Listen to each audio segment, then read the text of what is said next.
Greetings, humans. You have entered the Command Zone, your destination for all aspects of Elder Dragon Highlander. Enjoy your stay. How's it, everybody? Welcome back to another episode of the Command Zone podcast. I'm your host, Josh Lee Kwai. I'm here with Jamie Block. Hello, everyone. Jamie's back. He is one of our writers here. I'm sure many of you know him by now. Jamie, you've become a mainstay. Yes, it's fun.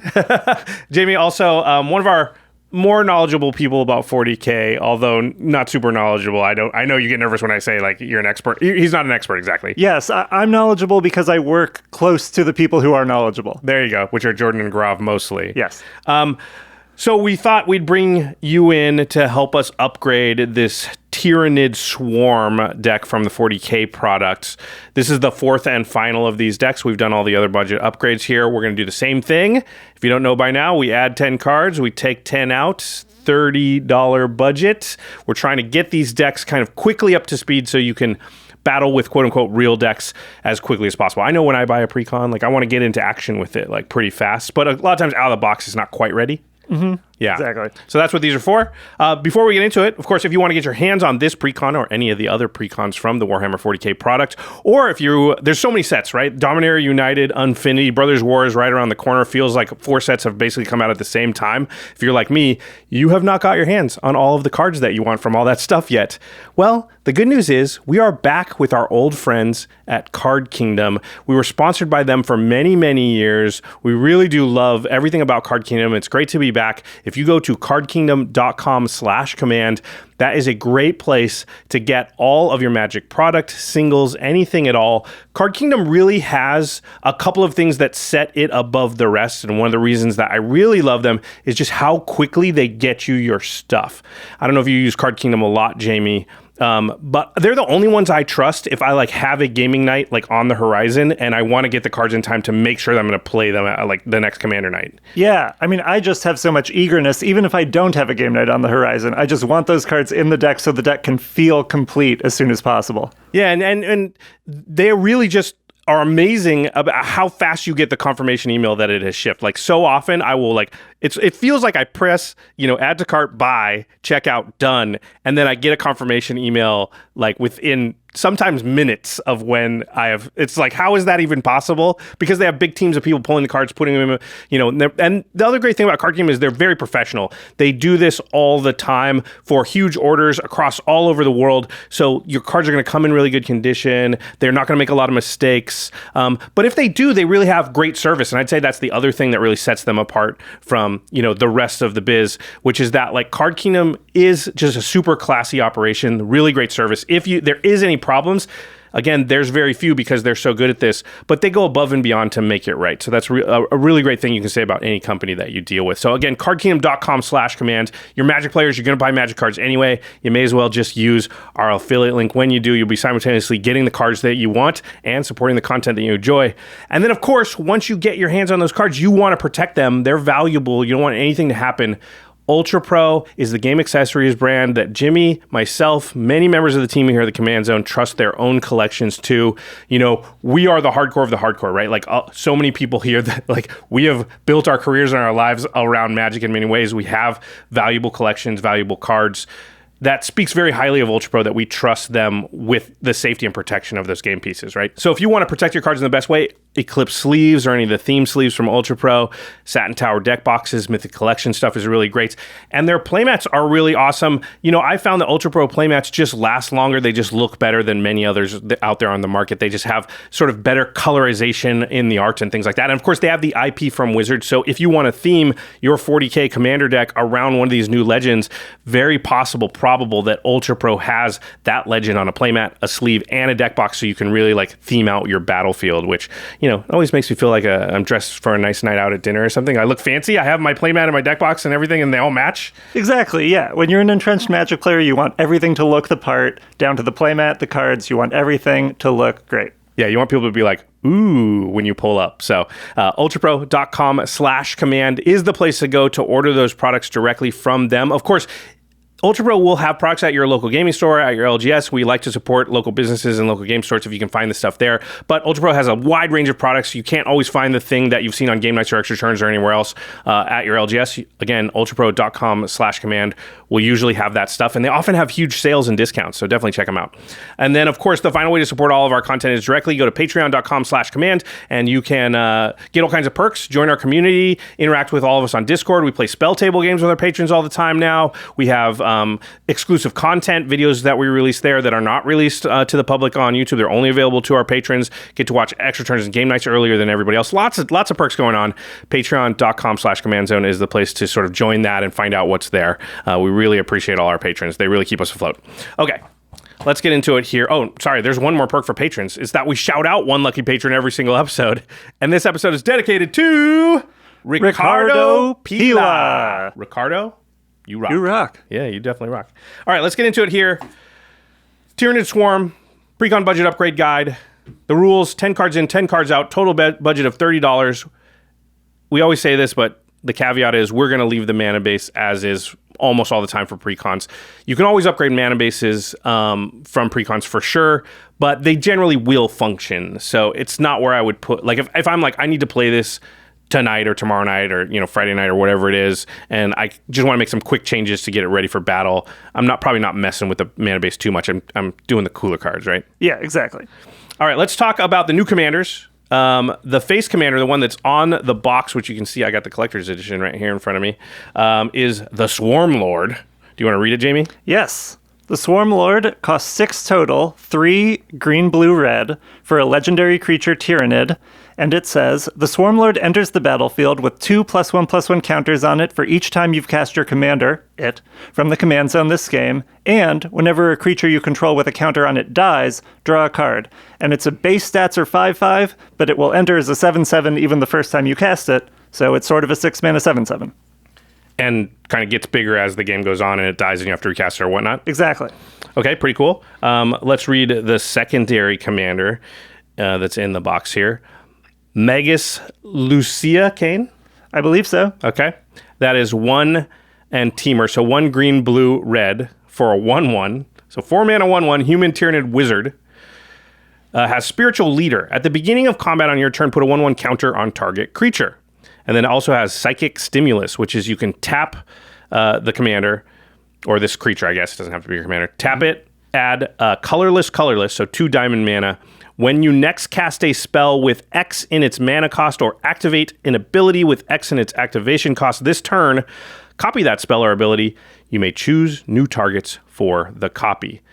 So there's obviously some overlap in the 1/1 counter department between these two, but Lucia cares about X spells and X abilities. Yeah, Lucia pulls you very specifically in one direction, and Swarmlord does as well with +1/+1 counters, but +1/+1 counters is just a much easier theme to support.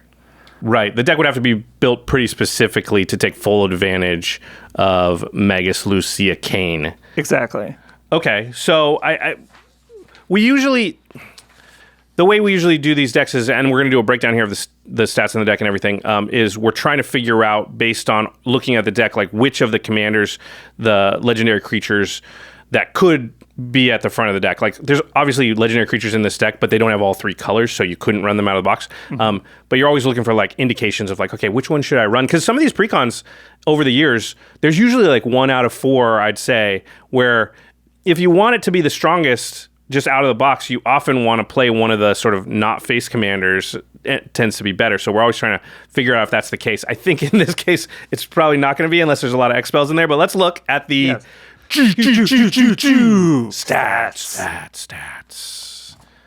All right, the stats of the Tyranid Swarm deck. You want to go through the sort of the basic stats here? Yes, there are 17 ramp pieces, Woo! Which that is a lot, but the deck definitely will make use of them. There are 7 pieces of card draw that do not rely on the new Tyranid mechanic Ravenous, but there are also 11 cards with Ravenous, which is a mechanic where a creature will have X in its cost, and if you paid X 5 or greater, you draw a card when it enters the battlefield. So there are arguably 18 pieces of card draw, but 11 of them cost at least 6 mana and are a huge creature. So Yeah, the Ravenous cards, I wouldn't even necessarily call card draw because they're cantrips basically, and they're like, conditional cantrips. You have to spend a lot of mana to get the card. But 7 might seem low, and I might say like with 11 Ravenous cards, maybe we are actually close to the 10 that we would normally have. Yeah, it depends on what your math is on how much you count the Ravenous cards. And of course, if Lucia Kane is your commander and you are copying those X spells, they go from cantrips to card draw, putting you up a card. That's cool. Okay. There are 5 pieces of single target removal. A little low, and there are 3 board wipes, which seems about right. Yep. All right, let's look at the deck-specific stats. +1/+1 counters cards, there are 19, so that's a pretty strong theme. What about X spells? Because of Lucia Kane, that's kind of a question. There are 14 X spells in the deck, including those 11 Ravenous cards. So there are really 3 that aren't the Ravenous cards. Yeah. But that's closer than I thought it was going to probably be. Yeah, it's a lot. Yeah. It's a lot, and there are a lot of Ravenous cards that have base stats that are not 0/0.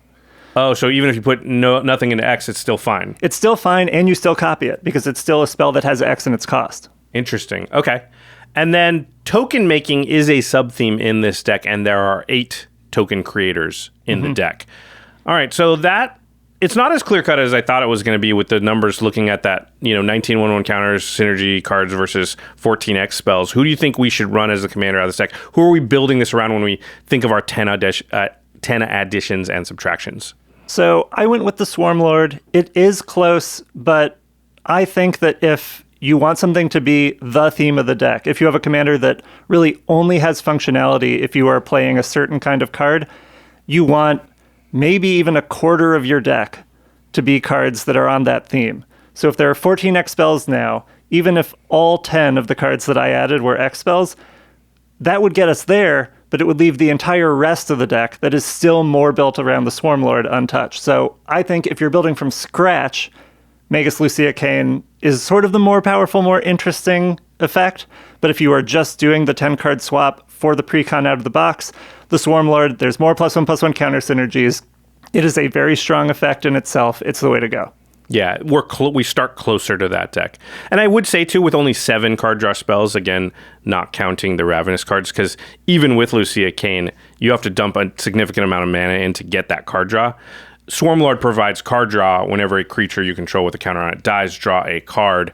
So that will sort of virtually up that number as well, probably more reliably. Yeah, absolutely. Okay. Let's talk about the reprint value in the deck here, everybody's favorite part. And this one, I'm going to say right off the bat, is pretty disappointing and maybe outright bad. We always got to make the same caveat, the same disclaimer, which is the prices we're going to talk about here are from before these decks were revealed. We have to do that because we always do that, and the only way for us to be able to compare these decks with decks of the past is if we're using the same baseline. So the important thing when we say that to think about is like the actual specifics of the prices don't matter that much. When we say a dollar amount, it's not a literal dollar amount. All you can really do is use it in comparison to the other decks that have existed, and we can kind of draw conclusions based on where does this sit on the continuum or the spectrum of where commander decks have been in the past. Is this on the higher value or the lower value side or things like that? But it's not a literal, like if the reprint value in this deck is $50, a literal $50 in your pocket type of thing. That's not how this works. All right. With that caveat out of the way, the total reprint value of the Tyranid Swarm deck. Oh, we should say, sorry, keeping you on your on the edge of your seat here. There are only 36 reprints in the deck, and we've made this, we've had this discussion around all the 40K decks. Just there are a lot more new cards in the 40K decks than there normally are. Usually we've got around 20. These ones have 40 or more, and so the fact that there are less reprints means that the reprint value of the deck is going to look like a lot less than decks of the past, because if you have 65 reprints in a commander product deck from before, this only has 36 cards. So just keep that in mind. Yeah. Total reprint value of this deck is $35.50. $35.50, 36 reprints. We're averaging less than $1 a reprint. Seems bad, even given all the caveats that we just listed, right? Yeah. It's bad. It's bad when you compare it to the past. It's bad when you compare it to the present. So yeah, let's just compare it to the other 40K decks who have the same guidelines. They have a lot of new cards and very few reprints. So they're all the same baseline. The Necron Dynasties deck was $67 of reprint value. The Ruinous Powers deck was $42 of reprint value, and the Imperium deck was $53 of reprint value. So this is significantly lower, a little closer to Ruinous Powers, but still significantly lower, and way lower than like Necron Dynasties. It's almost half. Yeah. So it's a pretty drastic drop from the first place, and it is, as we will continue to see, sort of close to third place, but in fourth place. Yeah, definitely in fourth place. We did this for the Necron Dynasties deck reveal, and I think the last video that Jimmy did with Jordan, where we kind of tried to put these numbers in perspective a little. Again, it's hard because so many new cards. So if you watch any of the other upgrade videos, you might have heard us talk about something called Interpolated Deck Price, which is a thing that Truck came up with. Truck is an applied stats major at UCLA, so we have him do a lot of our math stuff, which is basically like he went back through the commander decks from before for like 3 or 4 years, and he kind of took all the new cards and then averaged out the price of all of them together and just sort of flatline average in general what is a new card's from a commander product's value, because there's vast fluctuations. You every once in a while get a Dockside Extortionist, Nefarious Protection was really high, but then the vast bulk of these new commander cards end up settling, at a pretty cheap price. And so what does that average out to? And then he sort of took the number of new cards in the 40K decks with the reprint value, combined it, and kind of came up with what we're calling the interpolated deck price. So for this deck, the interpolated deck price is $78.47, which feels low, but without comparison and context, it doesn't tell us much, because again, that's not like $80 in your pocket. It's just a nebulous number. What does that mean? Well, we took the commander decks from the past and gave them the same interpolated deck price, ignoring what prices of cards are now. We took the reprint value at the time we usually take them, which is before they're revealed, and then averaged out the new cards and said, okay, what would they be? What would this look like in comparison? And so Commander 2021 was $130 adjusted. Man, those were good ones. Yeah. That's the Forgotten Realms, which you don't think of as like good value, but evidently they were. Yeah. Crimson Vow adjusted price was $90. New Capenna, the average adjusted price for all the decks was $111. Baldur's Gate, $114. We're seeing that they're all higher than this deck by a decent margin, and some are a lot higher. Yeah, they're all higher by this, and even if you look at just the reprint value in the decks that we just went through, a lot of those, even before you factor in the value added by new cards, is higher than the estimated total value of this deck. So disappointing. Just for comparison, let's also throw up the interpolated deck price from like the Imperium deck from the 40K product. It's $96.63. A lot more than that $78.47. What about Necron Dynasties? $110.15. That's the interpolated price, using the same math basically that we used for this deck. So any metric we're looking at here, it looks pretty bad from a value perspective. It's still obviously more than you're going to pay for the deck for the most part. I guess not the collector's edition necessarily. Oh, we should say all these prices are non-foil, non-collector's edition. Yes. You can't compare these foils to anything in the past because they didn't really do this before. Yeah, exactly. So we're talking about the regular versions. Yeah. Okay, well, let's look at the notable reprints in the deck. We always sort of break it down by cards that are $5 or more or cards that are $2 or more. And spoiler alert, this is going to be a pretty quick list because there's not very many. Yeah, we have Hardened Scales first up in the cards that are worth $5 or more, of which there are 2. It was going for about $9.60. Again, before deck reveals and everything, yep. Yep, and then we have Herald's Horn, which was going for about $8.50. A solid tribal card, a solid +1/+1 counter card. They are good reprints to have, but we're done with the $5 or more category. That was it. That was only it. 2. Did you enjoy it? All right, well, don't hold your breath because the reprints between $2 and $5 are one card. It is this card. It is Icon of Ancestry, another good tribal staple, but disappointing that list had one card on it. Yeah, that's it. There are only 3 cards, 3 reprints in this deck that are $2 or more. I have no context because that's never happened before. No decks we've ever looked at over the course of the 7 years of this podcast, or are we 8 years now? Yeah, we're 8 years now, have ever had a list that short. So that part's not great. I mean, I don't know how else to spin it. That seems pretty bad. We did one more thing here, which we normally don't do, but we were just looking for any context, anything that says like, okay, the new cards are the nebulous part of this whole equation.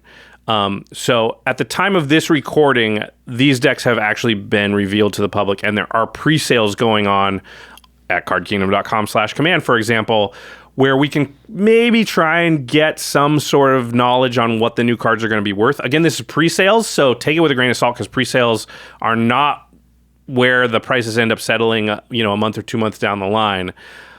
But based on the pre-sales of the singles from all of the Warhammer 40K stuff, what did we learn, Jamie? Yes. If you were buying all of the cards individually from each of the precons. Pre-sale, right? Pre-sale prices.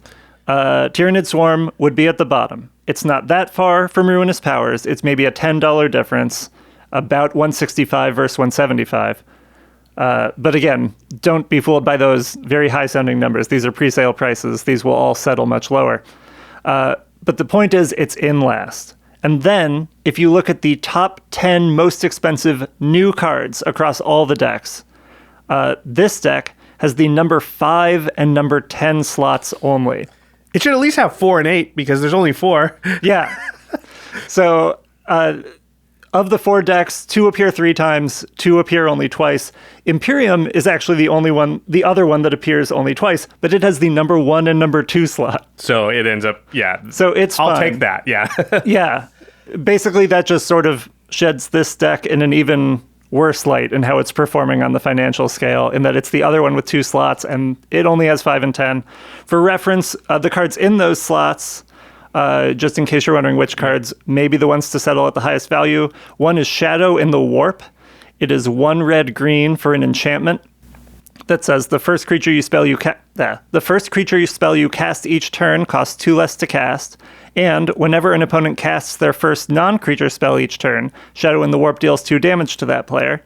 And then in the 10 slot, we have Toxicrene, 3 and a green for a Tyranid creature. It's a 2/4 with Reach, Death Touch, and all lands have tap, add 1 mana of any color, and lose all other abilities. So it makes sense. These are cards that are sort of versatile in a bunch of different strategies. But those are the 2 that are sort of emerging as maybe they'll settle in a high-value spot, but who knows? It's just too early. Yeah. Okay. We'll wrap this reprint value discussion up, or just the overall deck value discussion up, I think, just by saying that. I think it's pretty clear that this deck is going to be on the low end of the scale for commander decks as far as value. The only real big question mark that still remains is the fact that there's some speculation out there that the Warhammer Universes Beyond product might be tough to reprint in the future. Cards have like creature type Tyranid on them, so it seems unlikely they're going to be able to put those. Like, how do you put that into when we return to Dominaria for the 5th time or whatever? Maybe you can put it in Commander Legends product or something like that. We don't know what the intellectual property contracts look like as far as their ability to continue to do that in the future. And so there's some people out there saying that because this might be a time when, like, this is the literal only time when they'll really be able to print this stuff, maybe in 10 years, if a card or 2 wants to go in a lot of decks, they just don't have the ability to make it again, could cause prices to go up. I find that very unlikely, because Wizards is clearly aware of this problem, and I'm sure has a safety valve somewhere, some way to do it. There's no way they would have got themselves into a contract that's like, we can never, ever do this again. And if everybody wants this card, this is the only time once in 2022, that they ever could have made it. So, yeah. But anyway, okay. Let's move on to the next section, which are what are the best cards in the deck? And I want to say, like, we just were pretty negative about the reprint value, but it really doesn't have a ton of bearing on how good the deck is, or how fun it is to play, or how powerful it would be, or anything like that, because value doesn't really correlate in that way to gameplay, right? Yeah, exactly. I think this seems like a very fun deck. I think that either commander, either with an upgrade or building from scratch, is just a super fun experience. Yeah, and we've played these precons now a number of times in the office, and the decks do what they want to do. Like, this deck will do stuff and be cool, and it feels very swarmy like it's supposed to. So, yeah, it's definitely a fun deck to play and play against. Okay, what are the best cards in this deck in your estimation, Jamie? Okay, so the best cards I picked, and for context, this is with Swarmlord as your commander, not necessarily for commander as a whole. Number 1, I have Winged Hive Tyrant. It is 3 blue-red for a 4/4 creature Tyranid. It has flying and haste, and it says other creatures you control with counters on them also have flying and haste. That's cool. It's a counters lord. It is a counters lord, and flying and haste are just maybe 2 of the most powerful keywords, if not the two most powerful keywords you can have in Magic. People are not ready for haste, and people are not ready to block flyers. I mean, if you're casting your Swarmlord and it's died a couple of times, man, you can put the beat on really hard. If it was like cast it, it's huge, it kill you right now kind of deal. Yeah. If it's entering as an 11/11, you hit someone once, they have maybe one turn to stop themselves from dying to commander damage. Yeah, or they're dead right now if they got hit one time before. Exactly. Yeah, that's cool. Yeah. And that's a new card, obviously. That's a new card. Yep. Up next is another new card in Exocrine. It costs X2 and a red for a 2/2 creature Tyranid. It has the Ravenous mechanic, which means it enters with X +1/+1 counters, and if X is 5 or more, you draw a card when it enters the battlefield. And it has Bioplasmic Barrage. When it enters the battlefield, it deals X damage to each player and each other creature. Ooh, it's a board wipe. It could maybe draw you a card, be huge, doesn't hit itself. That's pretty cool. Yeah, the fact that it doesn't hit itself is huge, and a thing that it took me a couple reads to fully process. And the fact that it's just a scaling board wipe in a deck that is going to be trying to dump +1/+1 counters onto your creatures, play X spells that will be huge. It is not that hard to think about scenarios where this is not only a great board wipe, but a great one-sided board wipe. Yeah. Or even if you have a couple little creatures, if they have a counter laying around, you might draw cards when they die, so you don't care that much. That's pretty cool. I like that card a lot. That is, of course, a new card as well. The last one's a reprint, though. Yes. But not worth more than $2, we know. Nope. It is Inspiring Call. You probably have many copies of this card, but it's still great. It's 2 and a green for an instant. You draw a card for each creature you control with a +1/+1 counter on it, and those creatures gain indestructible until end of turn. Yeah, it is awesome because it's a card draw spell, it's a protection spell. You know, sometimes it's both. Yeah, exactly. It can be a huge blowout. It's probably the best card draw spell in the deck. I think it's great.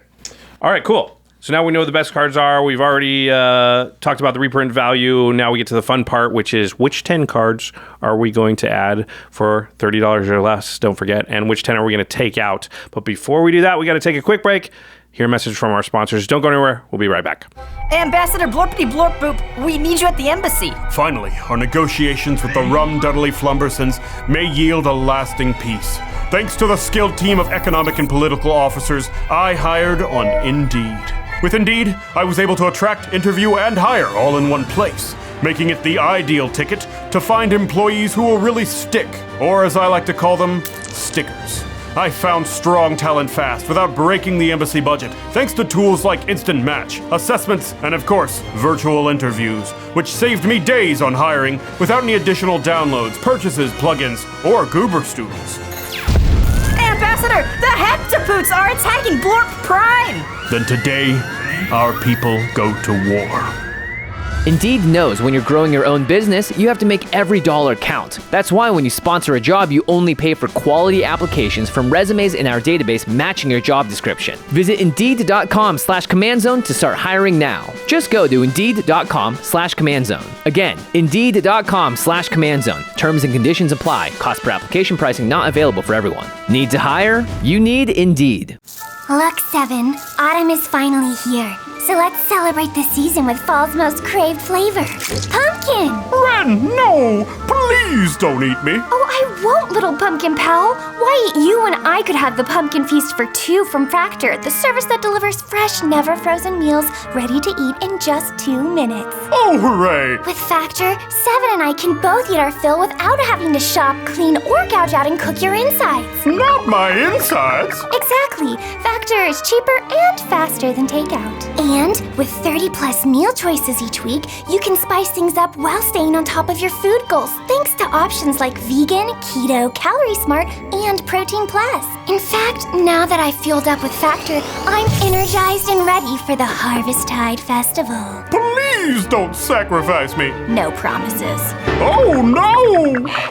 Head to go.factor75.com/command60 and use code command60 to get 60% off your first box. That's code command60 at go.factor75.com/command60 to get 60% off your first box.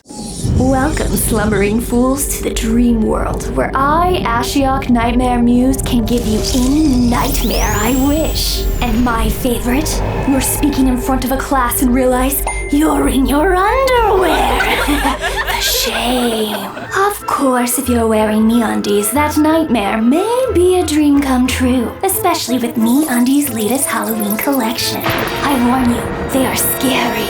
Scary soft.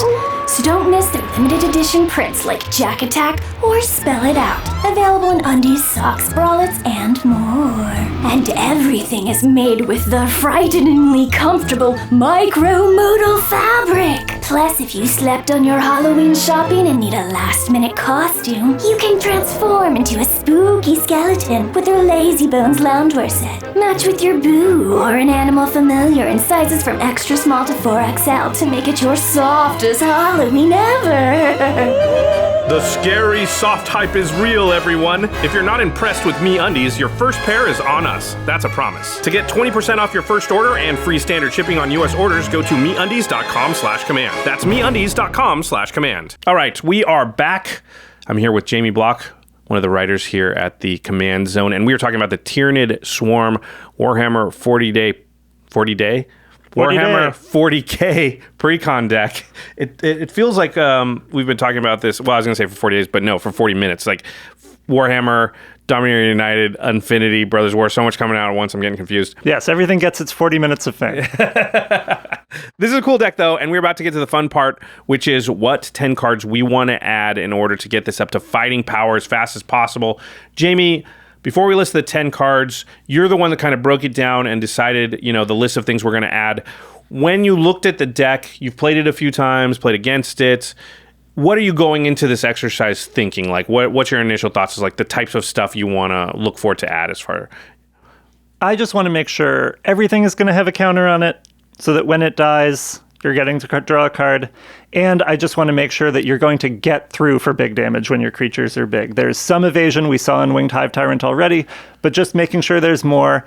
And, 17 is a lot of ramp spells, but any that are just sort of above and beyond the level of precon ramp that you get, just making sure you have a 6-mana commander, you have a lot of X spells, just making sure you're going to be able to cast everything as big as you want to.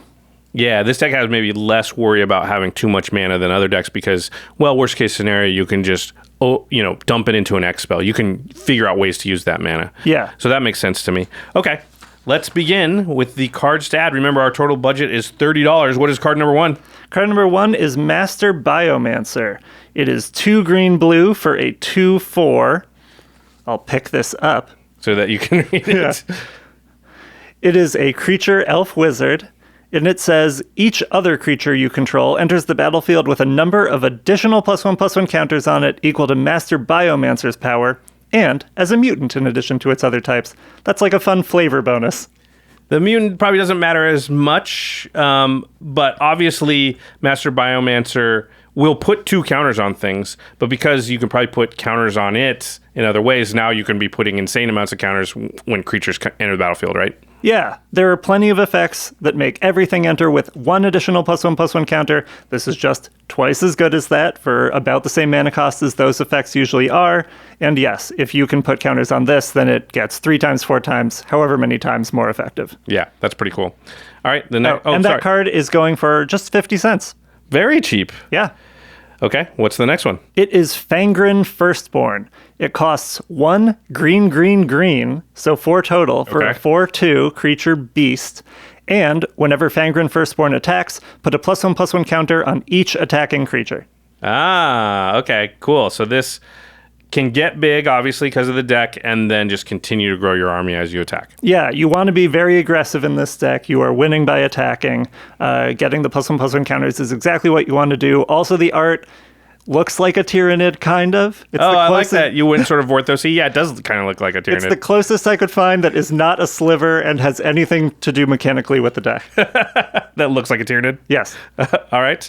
Let's talk about the next card. This is a staple-y card that used to be very expensive, but it's cheap now. Oh, yeah, sorry.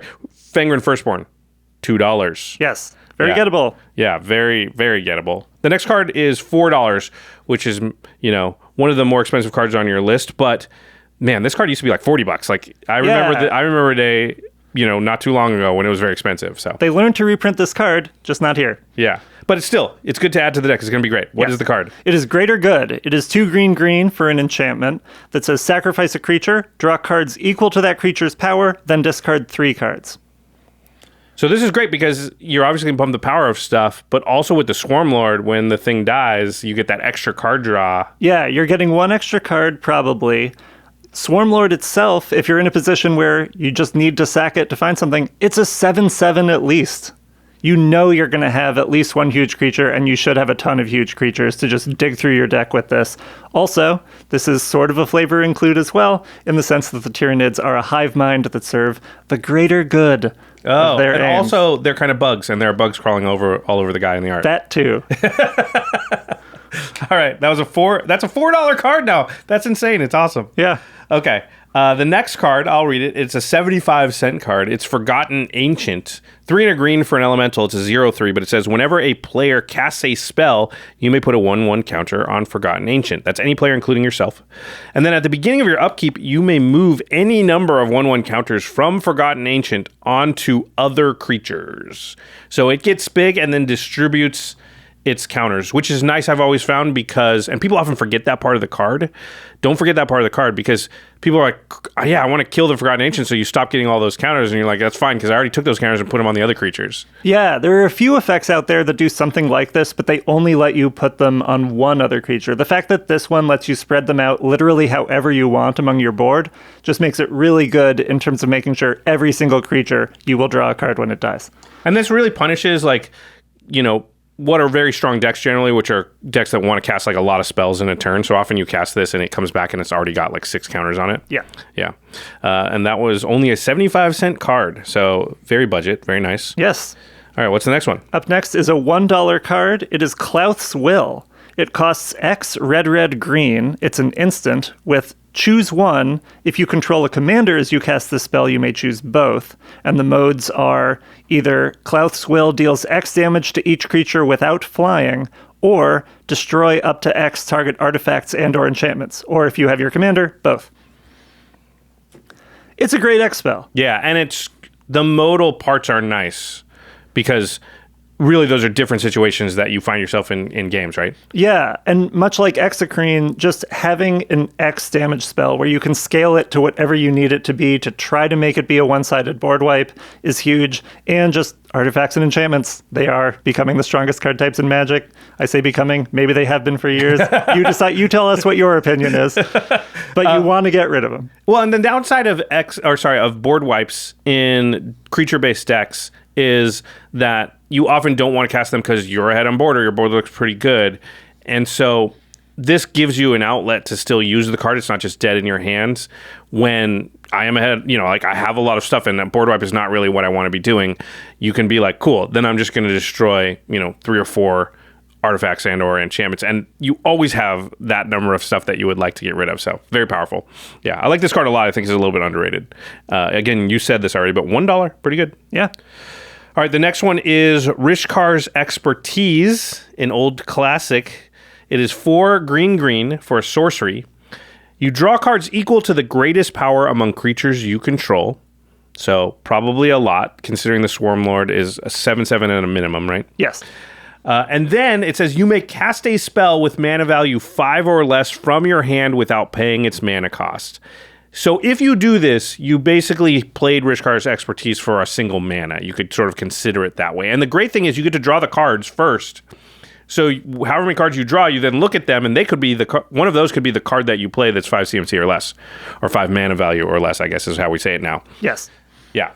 Seems very good. I don't know. It just seems very good. It's not nuanced. It's just great. You want to draw cards. There is the slim non-bow of you have a deck full of X spells and you don't want to play those without paying their mana costs. But if you're drawing 7 cards, let's say, if you have your commander out, chances are you are going to have a card worth playing that is not one of those. Yeah, you almost never cast Rishkar's Expertise unless in your hand you have at least a 4-drop or something where you're like, listen, I hope I get something better than this, but I would be willing to play this, and drawing, 4 cards plus playing this is a pretty good turn for me. Yeah, and I will say, even if I don't have that other card in hand, if the number of cards I'm drawing is something like 7 or more, then I'm still doing it. Yeah, for sure. All right, that card, Rishkar's Expertise, $2, so very, very budget. The next card is only 75 cents. Yes. It's from the same... No, it's not. I was going to say the same plane, but this is from one of the Khans planes, isn't it? Yeah, we're in Tarkir. There it is. This is Shaman of the Great Hunt. It costs 3 and a red for a 4/2 Orc Shaman. It has haste, And whenever a creature you control deals combat damage to a player, put a +1/+1 counter on it. And also, Ferocious, 2 and 2 Simic hybrid. Draw a card for each creature you control with power 4 or greater, which, reminder, it is a 4/2 itself, so it's always going to be at least 1. Yeah, so this is I love the haste on it too. Come down, get bigger, help your other things get bigger, and then it's sort of similar. I think you put in a bunch of card draw, which I obviously like. So yeah, this is 1/1 counter synergy plus card draw seems good. Yeah, it just checks the exact boxes that you're going for with Swarmlord. All right, we've got 3 left here. The next one is a $2 card. It is Garrick's Uprising. It's a 2 and a green for an enchantment. When it enters the battlefield, if you control a creature with power 4 or greater, draw a card. So that's just an ETB effect. Cantrips right away, generally in this deck. I doubt you would play it otherwise. I guess you could play it early. You could. Just because what it's going to do is creatures you control have trample. And then whenever a creature with power 4 or greater enters the battlefield under your control, draw a card. So I guess it would work if you don't have anything else to do on turn 3 and you know next turn you're going to play a 4 or greater CMC thing. Yeah. Or sorry, not CMC, powered thing. The card draw on this is great. You're going to be getting it eventually, if not immediately. Also, the trample is huge. Because you are going to have huge creatures, you should have creatures that are bigger than everyone else's at the table. Your issue is just going to be that a lot of them don't come with that much evasion, and this just stops your opponents from chump blocking. Yeah, trample is really, really big when you're putting a bunch of 1/1 counters on things. I like what we've done so far, and I find this to be a very good strategy when upgrading precons, which is add a bunch of card draw, because in general, that'll solve a lot of the other problems. So let's say that you have a problem where it's a mana-hungry deck. Well, hitting your land drop every turn will make sure that your deck functions at least at a high level, and drawing cards is the best way to make sure that you hit your land drops every turn. Well, let's say the deck, has trouble winning or has, sort of, what are the words? The win cons are not super strong. Well, a way to sort of make sure that, or a way to fix that problem is just to have plenty of them in your hands, or to have other options when you draw those win cons and there would be dead in your hands. So card draw just does tend to work really well for precons I've found in general, because usually the pieces are kind of there, but they're not consistent. And what does card draw do? Well, kind of adds consistency. Yep. All right, there's 2 left. The next one is a classic actual commander from the old days. Vinny used to beat me up with this all the time. Down to $5 now. I'm a little surprised. Yeah, recent reprint from Double Masters. It is Animar, Soul of Elements. It costs green, blue, red, so Teamer. It is a legendary creature elemental, 1/1. Protection from white and from black. Great that super relevant all the time. I feel like every time I play against Animar, I'm like, I can't target it with like half my stuff, and I can't block it. Yeah, the best removal colors and, the colors that you are not playing, so you can still target it with all the things you want to put counters on it. Whenever you cast a creature spell, put a +1/+1 counter on Animar, Soul of Elements, and creature spells you cast cost 1 less for each +1/+1 counter on Animar. Yeah, this is pretty good, because Animar doesn't care if it got its counters from you casting creature spells or not. So if you add counters in other ways, it still reduces the cost. And man, all the X spells things. What was that red card? That's like a 2/2.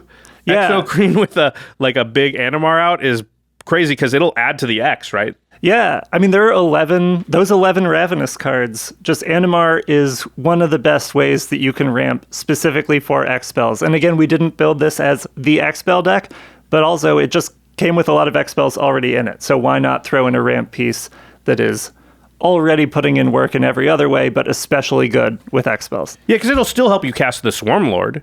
It'll still help you cast all your creatures that have colorless mana or generic mana in their mana cost. And the thing about Animar's cost reduction ability is if you can cast, let's say you have 2 Ravenous spells in your hand and it's got 5 counters on it.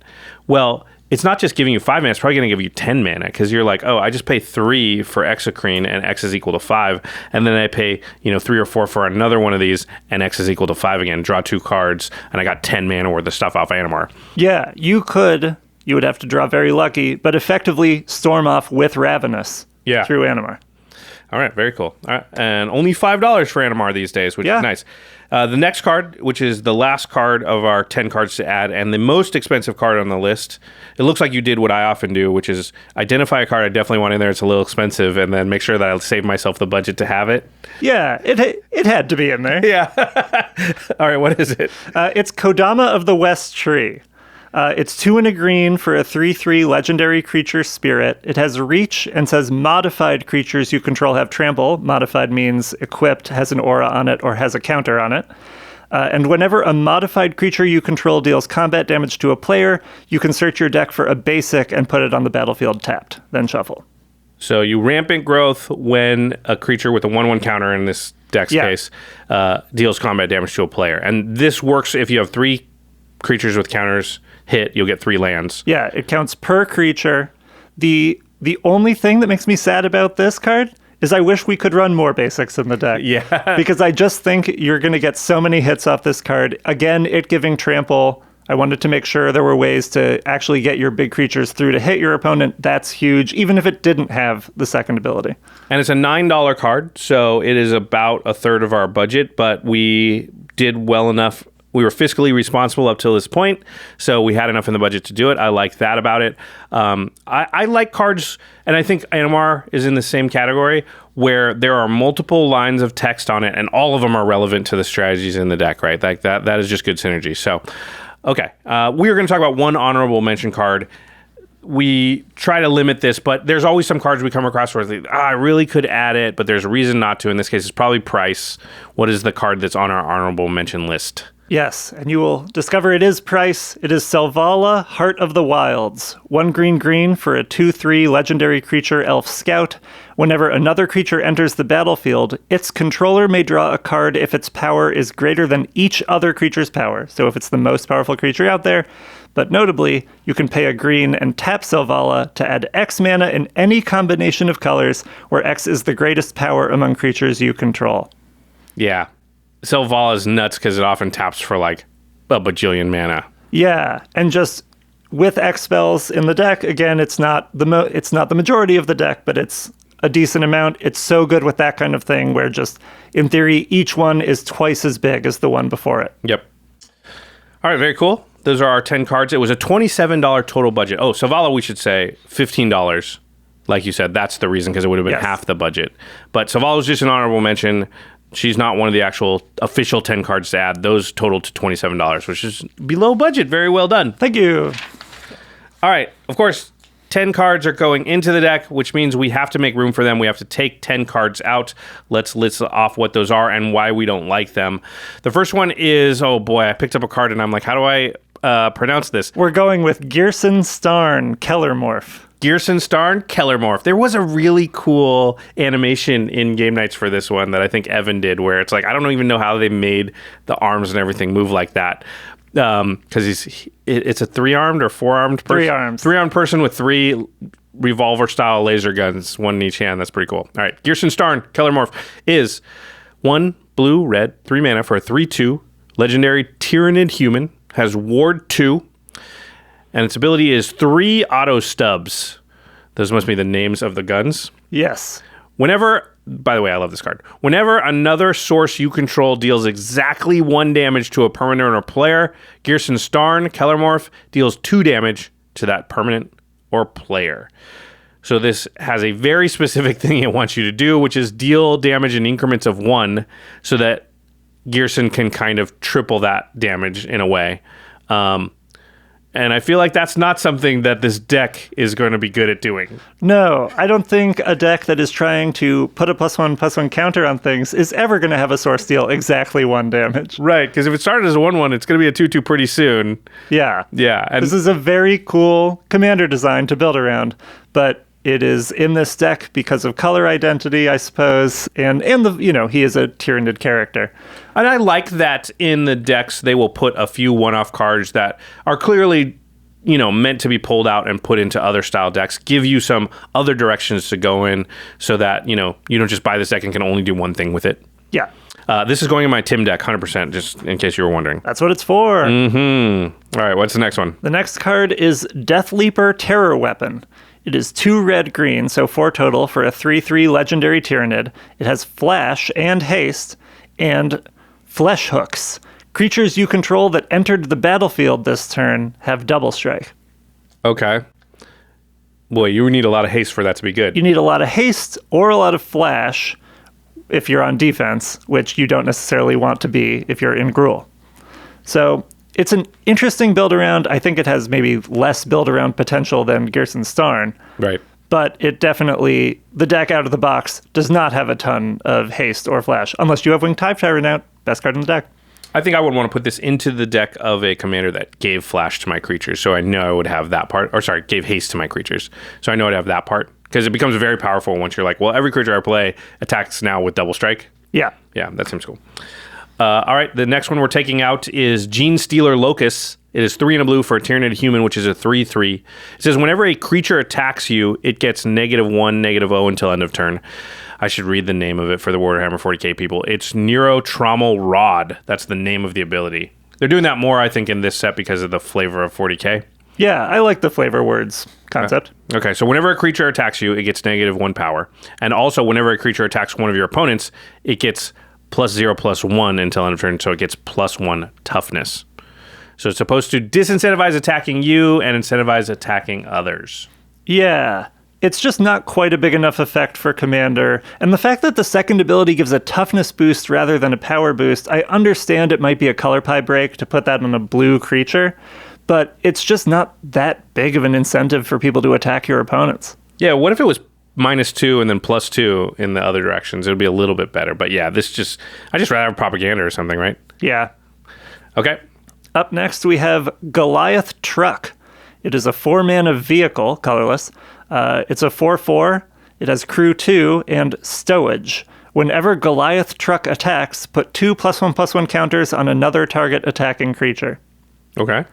It gives +1/+1 counters, but 4-mana 4/4 that isn't a creature on its own that you have to crew, you can just get such a better rate. You can get a 4/4 for 4 that is giving you benefits. I would think also like a deck like this that is growing the size of its creatures, you generally don't want to use those to then crew something. Yeah, there are a few, but not that many creatures that you would be happy to use to crew a vehicle. You want most of your creatures to be attacking. And those creatures that meet that criteria are probably going to at some point become big enough that you would rather just attack with them too. Yeah, this truck is not that Goliath compared to the rest of the deck. There was also a cool animation in the recent game nights for that card. Yes. Okay, the next one that we're taking out of the deck is Tyranid Invasion. 3 and a green for a sorcery. Create a number of 3/3 green Tyranid warrior creature tokens with trample equal to the number of opponents you have. Dang it, I was hoping that was going to be something I could control. So create 3 3/3s or fewer. Or worse if the game has gone long or you're winning already. Yeah, again, just not a big enough effect for Commander. 3 3/3s for 4 mana. I'm not saying that's not good value, but I'm also saying that's not going to win a game. Yeah. Okay. Up next, we have Lictor. It is 3 and a green for a 3/3 Tyranid. It has flash, and when it enters the or I should say the name again, Pheromone Trail.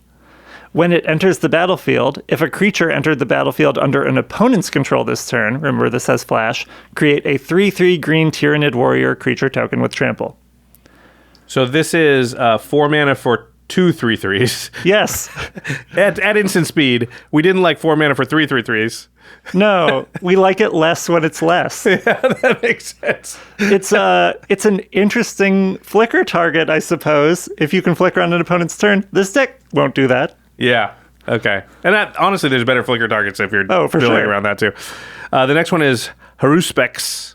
It is 3 and a green for a 2/2 Tyranid. 4 mana 2/2 has Rapacious Hunger. Whenever another creature dies, you put a 1/1 counter on Haru Specs.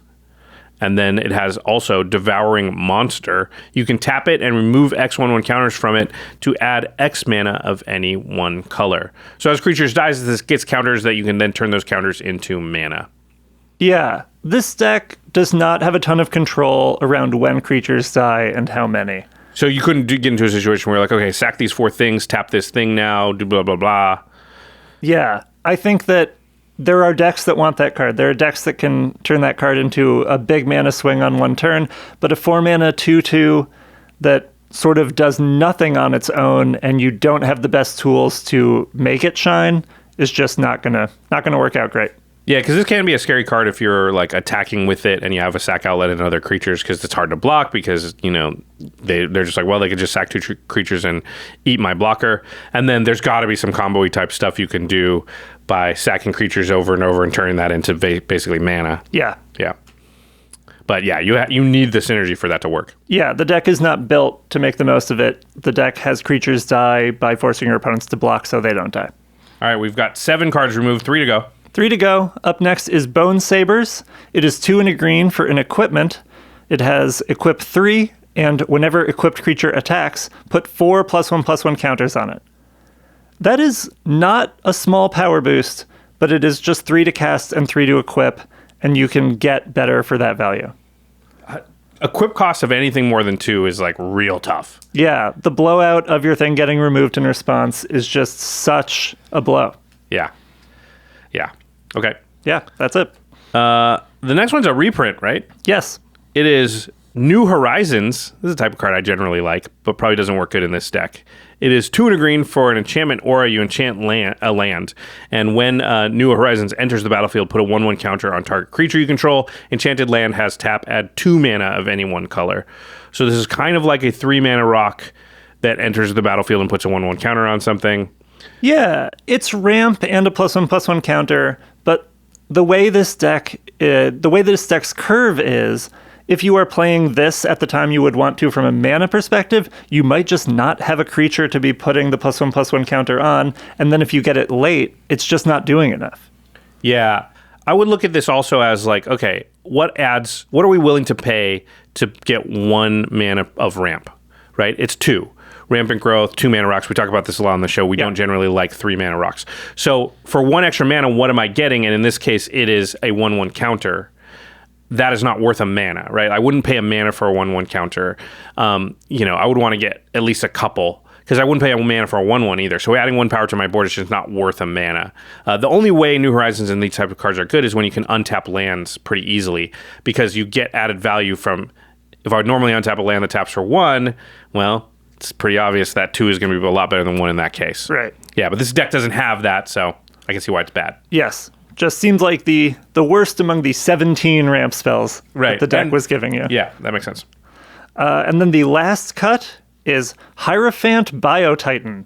It costs 12 mana, 10 green for a 12/12. I already know why we cut it. It costs 12 mana. Well, it might cost less. Does it have it has a discount clause? It has Frenzied Metabolism. Okay. As an additional cost to cast this spell, you may remove any number of +1/+1 counters from among creatures you control. The spell costs 2 less to cast for each counter removed this way. That's not bad. No, it also has Vigilance, Reach, Ward 2, and it can't be blocked by creatures with power 2 or less. Okay, harder to chump it. Yeah.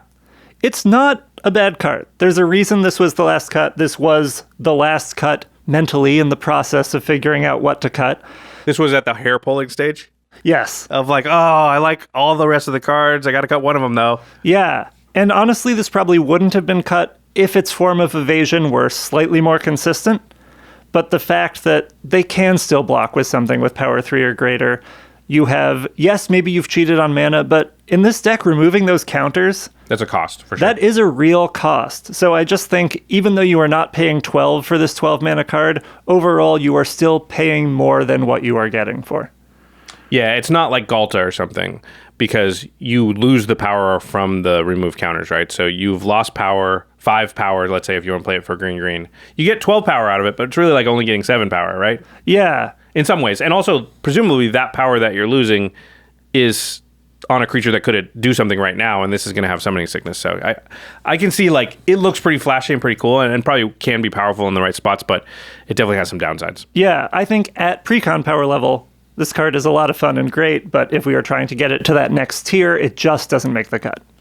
Okay, so those are our 10 cuts from the deck. Thank you, Jamie, for helping us walk us through all that. Now, we've been in possession of these decks for quite a while because of the delay to the product launch. So we've probably had a better chance to play and observe these decks in play than almost any precons that we are usually doing shows like this about. What have your observations been as far as how the deck plays? You ramp early. You're maybe the deck that does not really have a non-land permanent out until turn 4 because you spent turns 2 and 3 just land ramping. But then you just play a ton of huge stuff and your hand stays full. You're the aggressive player. You really just want to spend the early turns getting the mana you'll need to play big threats and just attack with them. Keep your opponents on the back foot. Yeah, this deck, when I've played against it, I haven't played with it yet, but I've played against it a couple times. It reminds me of a Craig deck, and by that I mean the way Craig likes to play the game is generally like huge thing that's very scary, and then table deals with it, and he's like, cool. Huge thing that's very scary. The table's like, crap, deals with it. He's like, cool. Huge, and he's just like, it's all haymakers from Craig. He's never like me, which is like 2 mana thing, 1 mana thing, 2 mana thing, 1 mana thing. It adds up and it's scary, but like any individual piece is not. Yeah, so just as far as throwing haymakers, that's what this deck kind of feels like in my experience. It is, yeah. We've learned that your playstyle is the scarier of the two, but if you're just looking at one card on a board, it's pretty scary to see some 12-12, 13-13 staring you down. Yeah, and that's usually my fallback as far as politics. It's like, what? No, look, it's all little stuff. Look at what Craig just did. That's way more scary. Mm-hmm. Yeah, so, yeah, it's fun, though, because, it's hard to answer this stuff after a while, and this deck can definitely get there because it's just like, listen, the thing is, it just has big, and it doesn't matter because that's going to be good enough to kill me. Yeah, it's a very cool feeling also to play that sort of classic battlecruiser magic of just, I have a ton of big creatures and I get to attack and everyone just has to try their best to block. You feel strong. Yeah. And I like what you've done with the deck too. I think it's going to have more of the ability, and it does eventually get there with the precon, but it has to kind of draw the right cards in the right order, but I think it'll have more of the ability to play multiple big things now, where it's not like one big thing can you answer. It's like, okay, you answer the last big thing. This time there's 2. And they're like, cool, okay, answer those 2 things. And you're like, sweet. This time there's 4. And it's like, eventually we can't deal with this. Yeah, I can kill one of them. The other 3 are going to kill me now. Very cool. All right, to the listeners, what do you think of the Tyranid Swarm deck? Are there any cards you would definitely add to the deck that we missed, or is there a different direction you might take it? Are there any suggestions we talked about to add or take out that you disagree with? What do you think of the reprint value of the whole thing? That was a big part of our discussion about this deck, so I'd be interested to hear everybody out there and their perspectives on that.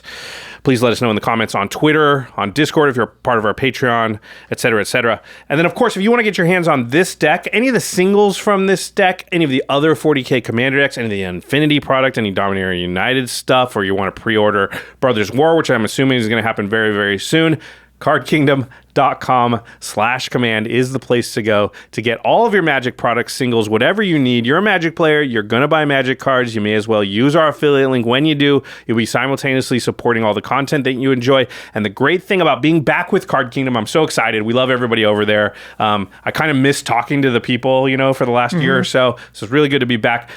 The best thing about Card Kingdom, for sure, is just the speed at which they get you this stuff. And we live in this world where, it's one of the great things about the modern world is just how fast you can get things. And, I got to admit, like, I've become sort of accustomed to that. And you're thinking, like you were saying, Jamie, when I've built a deck and spent the time to build the deck online, once I'm like, okay, I've got it, I want the cards right now and I want to play it right now. And Card Kingdom is the closest you're going to get to right now. Obviously, it takes a little bit of time, but they get it in, or they ship it to you just as quickly as it can be done. It really is crazy. Yes, you get the deck and you're still excited to play it. It doesn't take so long that you were excited and then you got impatient. Yeah, and the great thing about ordering from someplace like Card Kingdom, which is one place with one huge inventory, is you get it all at once. You can order through other services, and the packages kind of come one by one. And if one lags or 2 lags, it lags the entirety of the whole thing, because I can't play my deck if it's missing 5 cards. So that's another great thing about Card Kingdom, is just get it all from one place and it all comes really fast and you get it all. So again, cardkingdom.com/command. Such a great company, such great service. We're really excited to be back having them sponsor the show. And then once you get the cards, don't forget, you want to protect everything. You want to make sure it stays in pristine condition. You want to keep it looking awesome on your battlefield, especially the Warhammer stuff. I liked how, you even added a card to the deck, and one of the reasons you added it was because it kind of looked like, a Tyranid. It looked like it fit in with the world. And I think people who are fans of Warhammer 40k, that's important to them. Well, one of the really cool things is that ULTRAPRO is the company that gets the licensing agreements with Wizards of the Coast to print the game accessories products that actually have the artwork and everything from the game on them. So if you go to ultrapro.com/command, they have their own e-commerce website. You can buy stuff directly from them. You can find the Warhammer 40k playmat with the Swarmlord on it, the sleeves with the Swarmlord on it, the deck box with the Swarmlord on it. You can make sure that your Tyranid deck feels fully Tyranid. Or maybe you want green Eclipse sleeves because, the green is one of the colors associated with Tyranids, and you want everything to be green. You can definitely do that. And not only does all this stuff look cool, it is really the best stuff for protecting your cards and things as well. That's the stuff that Jimmy and I trust our own collections to. So it really is going to protect all your game pieces, keep them in pristine condition. All right, now it's time for the end step where we talk about something cool outside the world of Magic. Jamie, do you have something cool for us? I do. I have a game. Okay. I have a game called Backpack Hero that I think will appeal to Magic players, even though this is outside the world of Magic. Backpack Hero. Every time you say the name of it, that's what I think of. Yeah, every time I say the name of it, that's what I think of. It doesn't sound, I gotta be honest, it doesn't sound like the most heroic thing. A game, really. Backpack Hero. Like, what do you do with a backpack? You fill it with stuff. It is very much an inventory management roguelike. So you're going through a dungeon and you're fighting enemies, and as you do, you collect rewards, but you are limited to the space in your backpack that's on a grid system. And everything. Isn't that just called an RPG? Well, somewhat, yes, but it really leans into the fact that that's its gimmick. So there will be so many things where it says, if a weapon is above this item, it gets this bonus. But if a weapon is below this item, it gets this drawback. Wow. So the game mechanics really lean into where. Oh my gosh. Okay. Yeah, it is. It's pretty simple. It's still in early access, so more complexity and more elements will be rolling out. But it's just every run is different. Every run through the dungeon, you're going to get different items. It will play differently every time. But there's real strategy to it. You have to sort of figure out what your strategy is going to be early on, like any roguelike, and just try to go hard on that strategy. But there's still the luck element of, am I going to get the items I need for this strategy, or am I just going to not find them in this run? Is it kind of like Slay the Spire in that way then? Yes. Yeah. You're going through these little maps, 3 areas with 3 floors apiece, with one final boss at the end. And you're kind of almost like deck building as you go then, but the deck also cares specifically where the cards are, kind of? Yeah, it is very much like the same skill set and sort of... puzzle solving? Yeah. Those instincts that you might put into deck building, those will all be satisfied by this game. I've been having a lot of fun with it. It is what I do in the morning before I come here. It is what I do in the evening after I go home. You could say it's probably what I'm going to do tonight, because as you explained, I was like, I love Slay the Spire. That sounds fun. It sounds like it's going to tickle all the same, yes, little parts of my brain. Do not be dissuaded by the overly cutesy animal characters that you play as. I promise it is a deep, nuanced game. It's just on Steam? Yes. All right. Backpack Hero. Sounds There's a fun. free demo too, so there is no barrier to entry there. You can try before you buy. Exactly. I like that. All right. Big thanks before we go to our amazing team here at the Command Zone. That is Damon Lenz, Ashlyn Rose, Arthur Meadowcroft, Craig Blanchett, Lady Danger, Manson Lung, Josh Murphy, Jake Boss, Patrick Nan, Jordan Pridgeon, Sam Waldo, Gaurav Galati, Truck Ty, Jamie Block, who's right beside me, Evan Limburger, Mitch Trafford, I suppose we should say Jimmy Wong, since he's not here. Yeah. And special thanks to Jeffrey Palmer, who doesn't work directly for the Command Zone, but does a lot of the animations that begin the show and sometimes sit behind us. Although this cool one from 40K, I forget what card it's taken off of, but Evan did this, which is sweet, because I keep catching out of the corner of my eye the spaceship go by. I keep going, what is that? Oh, it's a spaceship. Yeah. All right, Jamie, thanks so much for breaking down this deck and helping us to upgrade it for everybody out there. And thanks everybody out there for watching. We will see you next time. See ya. Peace.